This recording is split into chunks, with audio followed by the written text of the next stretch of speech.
Y entonces Pilatos, queriendo complacer a la multitud, les soltó a Barrabás, y después de hacer azotar a Jesús, le entregó para que fuera crucificado.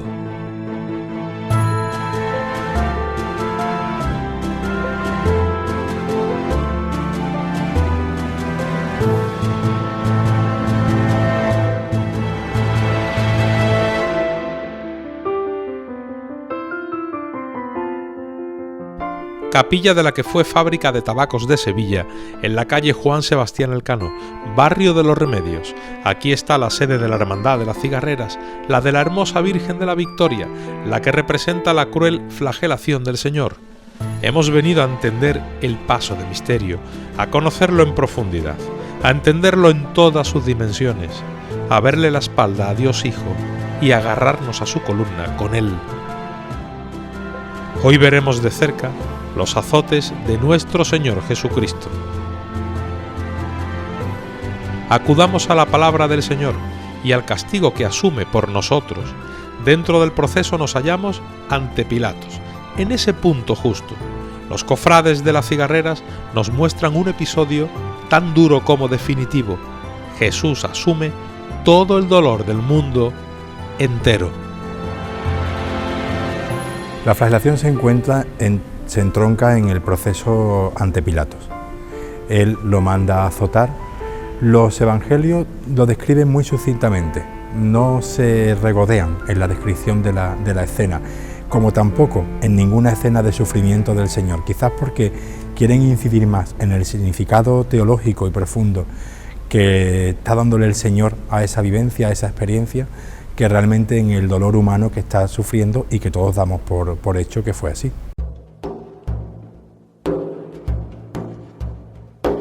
En los textos sagrados, ningún evangelista se extiende en este momento exacto de la pasión. ¿Qué papel juega entonces la flagelación de Jesús dentro de su propia obra? En la flagelación morían muchos condenados, no llegaban ni siquiera a la crucifixión. Es el gobernador el que intenta dar órdenes para que no muera en ese momento, entre otras cosas porque era como un castigo ejemplar que quería él después devolver al pueblo para que el pueblo lo condenase. Todos somos conscientes que Pilato tuvo muchas dudas en condenar al Señor, por tanto un poco se descargó esa responsabilidad en un pueblo que pensaba que compadecido ante el rostro del ecce homo iba a absolverlo de esa condena. No fue así, pero en esa escena lo que realmente se está representando es cómo el Señor asume todo el sufrimiento humano, esa cadena de opresiones que desde el César hasta el sayón que lo está azotando, de una manera escalonada, va sufriendo todo ser humano, que siempre tiene a alguien por encima, que le aplasta, que le extorsiona, que le genera sufrimiento, y al final de esa cadena, como último eslabón, se pone el Señor, sufriendo en esos azotes todo el odio contenido de todos los estratos de esa cadena que van asumiendo un sufrimiento y descargándolo sobre otro. Debajo del Señor ya no hay nadie que esté asumiendo ese dolor, porque Él lo recoge todo. Volvemos al fondo, a la explicación teológica, pero ¿qué momento de la pasión real estamos viviendo en esta representación que sale a la calle cada Jueves Santo en Sevilla? Aproximadamente, para hacer un cierto paralelismo, podríamos encontrarnos en la fase de juicio oral, teniendo en cuenta que un procedimiento o bien abreviado o bien sumario está compuesto por 3 fases. La de instrucción, que sería la fase en la que ubicamos el prendimiento, la fase de preparación del juicio oral y la fase de juicio oral, donde se encontraría la vista y la posterior sentencia. No hay una textualización de la fórmula de la sentencia en los evangelios. ¿Eso qué quiere decir? Pues que no tenemos una sentencia que diga la condena y la pena que conllevaba aquello por lo que se procesó a Jesús. Eso, a consecuencia, da una serie de inconvenientes y también abre una serie de hipótesis. Tenemos que tener en cuenta que no sabemos si la flagelación fue accesoria a la pena de muerte impuesta por Pilato, o bien no fue accesoria, sino que fue una pena totalmente autónoma. Como no sabemos si se produce la flagelación posteriormente a la sentencia o anteriormente a la sentencia, como te digo, se abren varias hipótesis. ¿Por qué?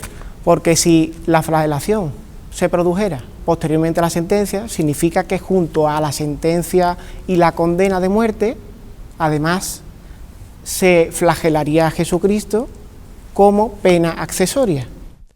¿Y si la flagelación se hubiese llevado a término antes que la sentencia? Podríamos relacionar el Evangelio de Lucas, en el que se dice que Pilato intentó no sentenciarlo a muerte. ¿Por qué? Porque podríamos considerarlo como una pena autónoma, es decir, como un castigo, intentando que ante ese castigo el pueblo y el Sanedrín, que se presentaba como acusación particular en ese momento, vieran que se había escarmentado a Jesucristo y por tanto finalmente no fuera condenado a muerte.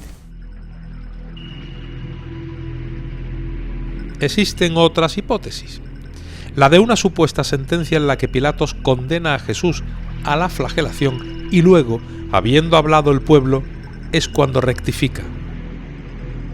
Habiendo escuchado la opinión no favorable del pueblo y del Sanedrín, Pilato rectificara y esa primera sentencia la modificara y realmente creara una especie de sentencia rectificada definitiva por la que decide congratular, ¿no?, a todos los que estaban allí presentes y sentenciar finalmente a muerte a Jesucristo.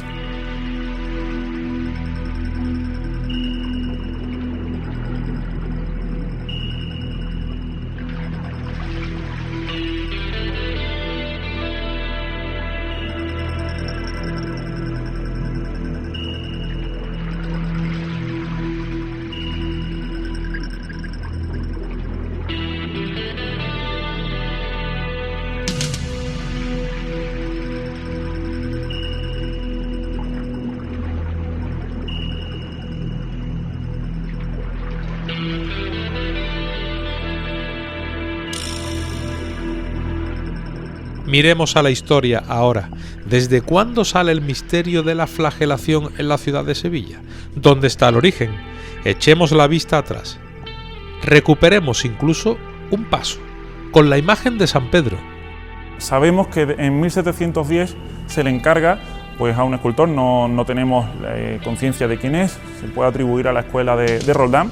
Sabemos que ya tenemos tres figuras que están acompañando a la imagen titular, que a lo largo de los tiempos van a ir cambiando, pero que en ese momento sería el Cristo de Amaro Vázquez, y vamos a ver tres figuras. Dos de ellas son sayones judíos que están flagelando al Señor, y uno de ellos está en la zona trasera recogiendo pues algunas ramas de distintas especies vegetales para formar la vitis romana, que era pues, una forma de castigo con distintas varas. Eso se va a ir manteniendo, ese misterio, hasta pues ya bien entrado el siglo XX, no será hasta 1974 cuando se estrene el misterio que estamos viendo anteriormente al que podemos ver hoy en día de Navarro Arteaga. Es decir, que desde el año 1713, una vez que se termina ese misterio antiguo, ya tenemos representada la flagelación, aunque posiblemente no sea el primer misterio que tuvo la hermandad, porque no hay duda, no hay certeza, pero bueno, hay una aproximación. Las investigaciones que ha hecho uno de nuestros hermanos, como José Manuel López Bernal, que desde 1628 la hermandad tenía también como titular una imagen de San Pedro. Ese San Pedro, que era una imagen de vestir, parece que procesionó junto a la imagen de Cristo, es decir, que previo a tener la hermandad en la calle, pues la hermandad, el misterio de la flagelación, lo que se representaba era el misterio de San Pedro arrepentido ante Cristo atado a la columna. Conocemos en la actualidad hasta 4 imágenes titulares que han procesionado en pasos de Cristo de la Hermandad del Barrio de los Remedios. Se trata del Cristo de Amaro Vázquez, que permanece habitualmente durante el año sobre el paso que está en el almacén de la capilla, el Cristo de la Flagelación, que está en la localidad onubense de Hinojos, la imagen que tallara en los años 20 Joaquín Bilbao y el actual titular que salió de las gubias del artista de Carmona, Francisco Buiza. En 1973 Cuando se estrena el paso actual, la canastilla y los respiraderos que estamos viendo hoy en día, sale la imagen del Cristo del Dolor, que es una obra de Joaquín Bilbao de 1916. Pero anteriormente sí venía saliendo el Cristo de Amaro Vázquez, que es el que podemos ver ahora mismo sobre el paso, pues a lo largo del año está situado en él, que es el titular que durante más tiempo ha estado presidiendo la cofradía. Por la problemática que tenía con esas figuras antiguas que procesionaban, que eran pues unas figuras del siglo XVIII. Estamos viendo una imagen del Señor de Bilbao que es de unas dimensiones pues bastante grandes, que pues contrarrestaban con las figuras tan pequeñas de ese misterio del siglo XVIII. Eso va a hacer que, bueno, pues que en unos años el Cristo de Bilbao procesionara solo, sin ningún otro acompañamiento, y que ya después, posteriormente, volviera a salir el Cristo de Amaro Vázquez con ese misterio del siglo XVIII, hasta que ya finalmente se decidió la realización del nuevo paso y el misterio que precede al que vemos hoy en día. Y llegamos al misterio actual, el que concibió y llevó a término el imaginero sevillano José Antonio Navarro Arteaga para abrazar al Cristo de Buiza. A juicio de todos los expertos, el conjunto mejor logrado de todos cuantos tuvo la cofradía en su historia. Estamos hablando de una obra de principios del siglo actual. Tiene su origen en 2003, en la Semana Santa del 2003, que es cuando lo vamos a ver por primera vez en la calle. Es cierto que el misterio, una de esas figuras, es un poco anterior, es de 1996, pero bueno, desde ya inicios del siglo XXI la hermandad empieza una conciencia, por así decirlo, de un interés por renovar el misterio que hasta entonces estaba procesionando. Pues bien, en el 2003 se va a estrenar este misterio que estamos viendo ahora mismo. ¿Qué es lo que podemos ver en él? Bueno, pues podemos ver a Cristo siendo azotado.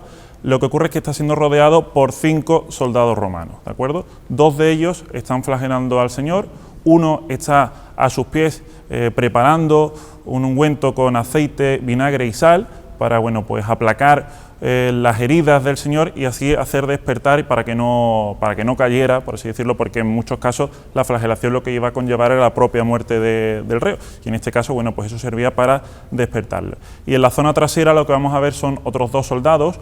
Uno de ellos está deteniendo en esos mismos momentos a los sayones. Podemos ver cómo en el costero izquierdo del paso, la zona trasera, es el centurión, digamos que es el que tiene mayor rango de todos los soldados que vemos en el paso, y lo que está haciendo es detener a esos soldados que están flagelando para que paren el tormento, y así el delantero puede pues aplicar ese ungüento. El que hace pareja en la zona trasera, lo que, bueno, pues lo vemos cargando el pilón, una lanza, y también pues una especie de alegoría y recuerdo a un titular histórico de la hermandad como es el Cristo de la Púrpura, ya que lo vemos sosteniendo esa túnica.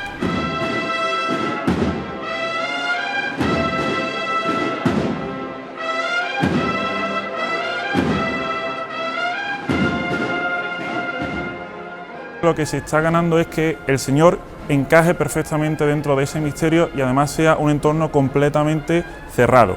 No estamos viendo una figura de Cristo en el centro y después otros sayones aislados que digamos que no centran la mirada o que no vienen a conformar lo que en sí debe ser un misterio.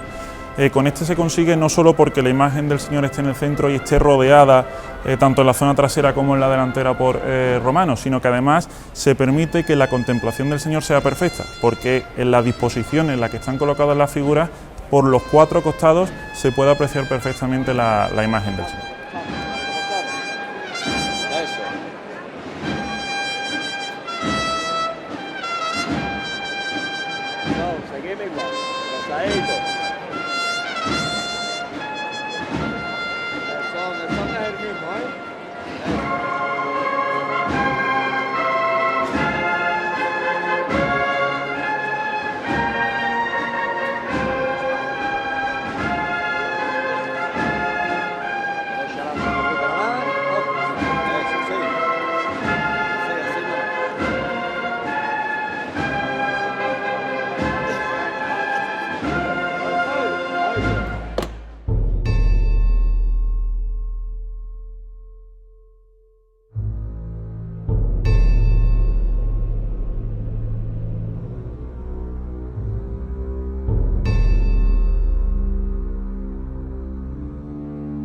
Sabemos que el Señor está recogiendo en esta escena todo el sufrimiento del mundo. Sabemos además que le están azotando incluso con odio, con una dureza que roza lo inhumano, pero ¿y Él? Podemos decir que, a pesar de todo, el Señor nos está perdonando. Perdona incluso a quien le azota en este instante? Cuando uno contempla esta escena, con la música de fondo de todas las predicaciones del Señor, uno va viendo cómo Él habla de bendecir al que lo maldice, cómo habla de rogar por los que los persiguen, cómo habla de dichosos los que sean perseguidos por mi causa, y uno empieza a descubrir cómo el mensaje del Señor cobra sentido porque Él está respondiendo con el silencio, seguramente con la oración de aquel que lo está flagelando, de todas esas personas que están descargando el odio sobre Él. Fue un ensañamiento porque además los sayones que lo azotaban posiblemente ni fuesen judíos ni fuesen romanos, fuesen orientales, sirios, griegos, que odiaban al pueblo judío por esa hegemonía que alardeaba de ser el pueblo elegido y que descargaban también sobre el Señor el odio sobre el mismo pueblo que ellos tenían. Llegados a este punto, es importante la siguiente pregunta casi definitiva. Miremos a la columna del castigo. ¿A Jesús lo amarran o es Él quien se abraza? Atención, lo que hace Jesús es aceptar. Él lo amarran como un preso, porque Él se somete a todo el proceso que tienen con cualquier reo de muerte.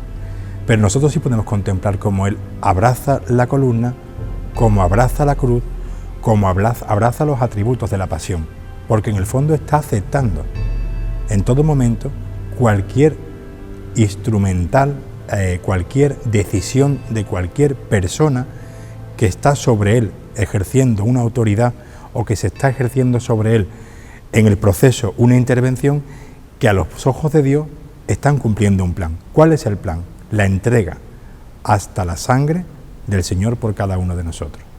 Precisamente es en esta escena donde el Señor derrama su sangre por los hombres y provocado por los hombres por primera vez. Si en Getsemaní suda gotas de sangre, es fruto de una angustia que no es provocada directamente por los hombres como causa directa. Sin embargo, en la flagelación, y después veremos en la lanzada, y en todo lo que conlleva el camino del Calvario, el Señor sí está derramando sangre porque se la están provocando aquellos que son responsables del proceso. Pero no solo existía un tipo de flagelación en la época. Hay más. Acudamos de nuevo al derecho. Tenemos que distinguir los azotes que contemplaba el derecho judío, que en concreto eran 40 azotes menos uno para evitar cualquier tipo de problema con cumplir con la ley, y después estaban los azotes que aplicaba el derecho romano. Los azotes que aplicaba el derecho romano no contemplaban un número máximo de azotes, y además se da la circunstancia de que el instrumento de azote era aún más extremo que el instrumento de azote judío, acababa o bien en plomo o bien en hueso de animal. Por tanto, el dolor era absolutamente insoportable y más extremo. Pero, sin embargo, a pesar de eso, también tenemos que decir que era legal. ¿Por qué?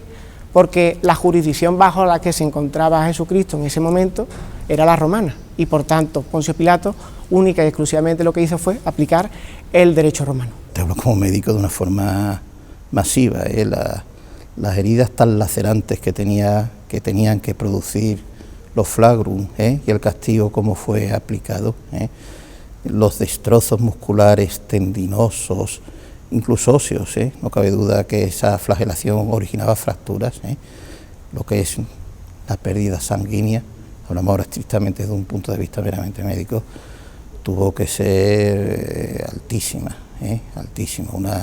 una gran hemorragia, pero bueno, Jesús lo sabía, Jesús lo tenía asumido, y ese derramamiento de sangre es por la salvación de los hombres. Es la primera vez que Jesús sangra de verdad por la acción directa de los hombres. La flagelación es la primera vez que Dios Hijo pierde sangre porque nosotros se la provocamos. El dolor que representa este misterio es descomunal, inhumano.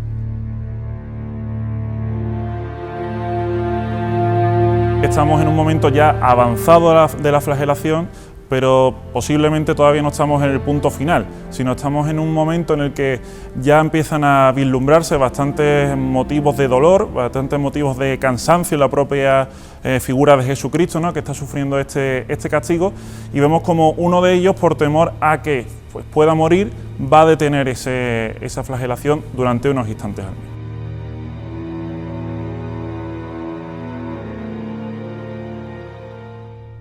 La herencia del barroco ejerce su fuerza en este misterio, en la dureza, pero también allana el camino del amor de quien contempla el sufrimiento de Jesús. El barroco dulcifica la escena y nosotros, que hemos sido educados en esta imaginería, nos ayuda a nosotros a contemplar un sufrimiento de una manera dulce, en una teología de la buena muerte, donde la muerte tiene un sentido, la entrega tiene un sentido e incluso el sufrimiento tiene un sentido. Eso es propio del Evangelio, pero es cierto que no refleja la realidad del dolor, tal y como fue, pues posiblemente las posturas del Señor, las heridas del Señor y la cara del Señor tuviesen que reflejar una imagen mucho más atroz que la que nosotros contemplamos en el Señor atado a la columna y en cualquier otra imaginería de nuestra Semana Santa. No podemos dejar de mirar a la cara de los sayones, al odio incluso con el que castigan a Jesús. A su espalda, el paso de misterio de las cigarreras, el de la columna y azotes de nuestro Señor Jesucristo, sigue dándonos un mensaje. Los sentimientos de los sayones posiblemente son los sentimientos de los seres humanos, de un grupo de seres humanos ante el sufrimiento de quien está siendo en ese momento martirizado, como fue el caso del Señor. Unos puede que simplemente descarguen el odio sin pensar más allá, desde un sentimiento más primario. Otros puede que realmente tuviesen dudas. No olvidemos que al final el centurión dice verdaderamente este era el Hijo de Dios y había estado presente en la crucifixión y había estado ordenando esa crucifixión.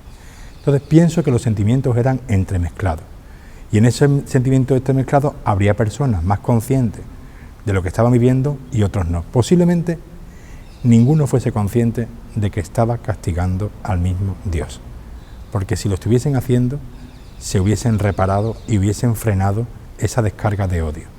Pero aunque fuese por el sufrimiento humano, realmente tienen que estar desconcertados. Pero, ¿veló a alguien porque se hiciera todo bien? ¿Alguien controló en aquel patio que el castigo fuera acorde a ley? ¿Quién se preocupó de que no se excedieran, por ejemplo, con el cuerpo de Jesús?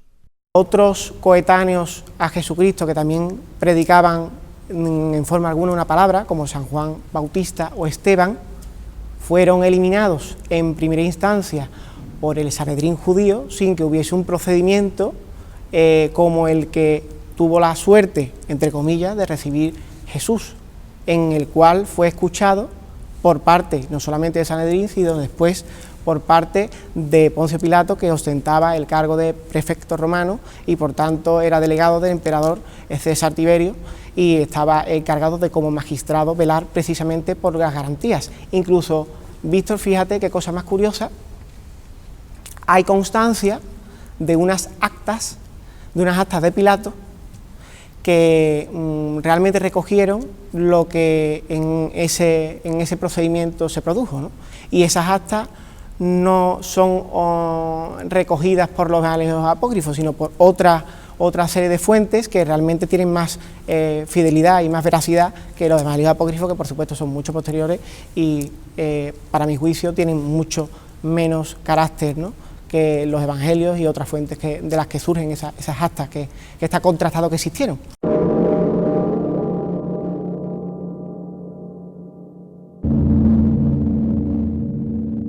¿Y si hubiera muerto? ¿Qué hubiera ocurrido si Jesús no soporta el castigo en la columna y fallece allí, sin posibilidad de ser crucificado? La flagelación estaba asociada tanto a castigos autónomos como a la crucifixión. Como estaba asociada a la crucifixión, se entiende que ese castigo se tenía que realizar con carácter previo a la crucifixión, y para que el reo recibiera su pena máxima tenían que conservar la vida de él hasta que llegara al madero.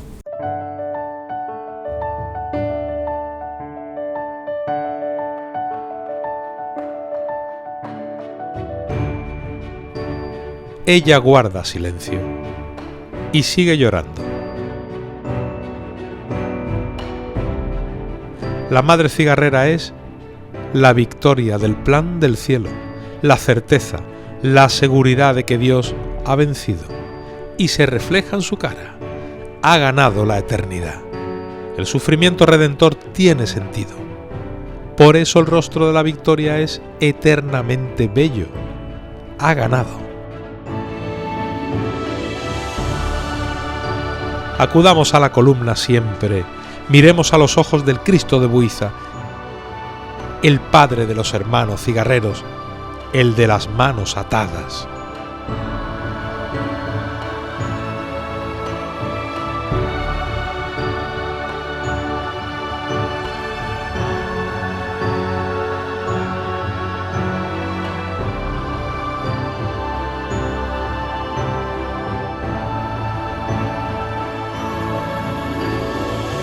Hemos tenido hasta 4 imágenes: el Cristo de Amaro Vázquez, el Cristo atribuido a Hita del Castillo de Hinojos, el de Joaquín Bilbao y el actual de Buiza.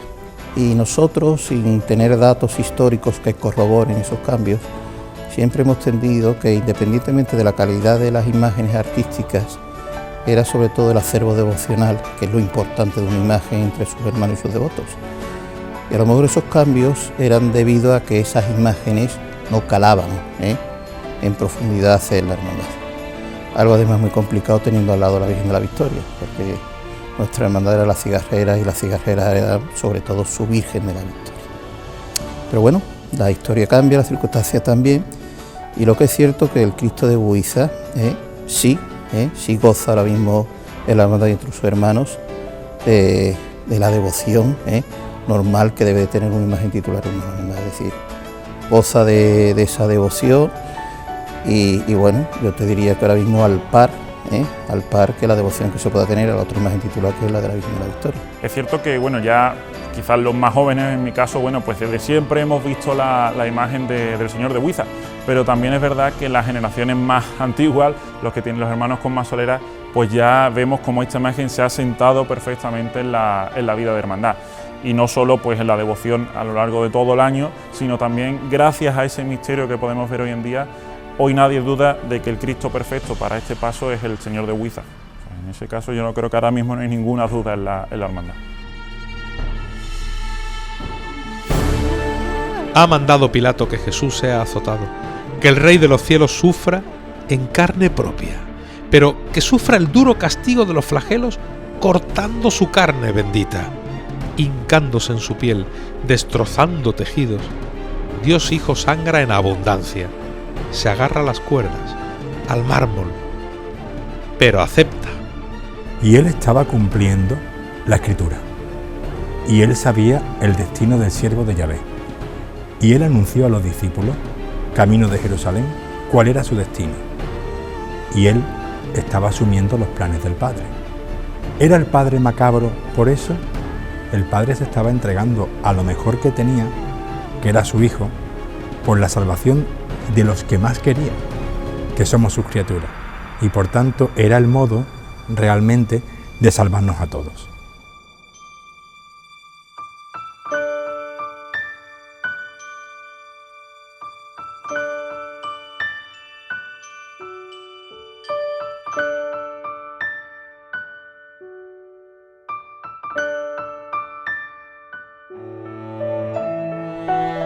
Todos sus hijos aguardan el Jueves Santo para volver a entender que el sufrimiento era redentor, que tenía la salvación como objetivo y que debemos aceptar este misterio de la pasión de Jesucristo como enseñanza, como agua clara en la que mirarnos siempre, sufrir para vencer, la gloria a través del dolor y la victoria de un plan divino.